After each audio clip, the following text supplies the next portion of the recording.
همزه مبارکه سوره چې د قرآن عظیم شان 140 سوره ده په مکه معظمه کې را نازله شوې ده 9 مبارک آیاتونه لري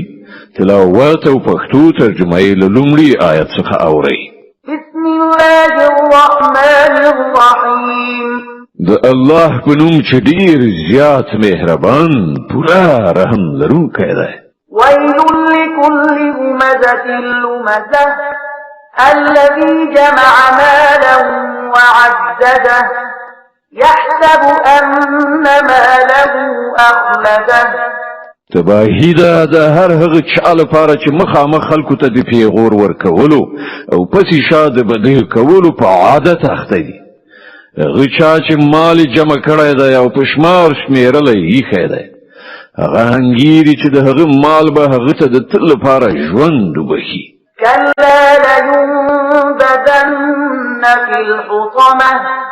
وما أدراك ما الحطمة هیڅکله داسې نه ده چې دی ګمان کوي هغه به په ټوټه ټوټه کوونکي ځای یعنې دوزخ کې وغورځول شي او ته څه پوهېږې چې څه دی هغه ټوټه ټوټه کوونکی ځای نار الله الموقدة التي تطلع على الأفئدة إنها عليهم مؤصدة في عمد ممددة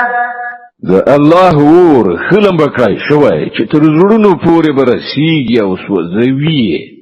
هغه به ور باندې په خورېدو سرپوښ کړای شي په داسې حال کې چې هغه به په لوړو لوړو ستنو کې ایثار کړای شوی وي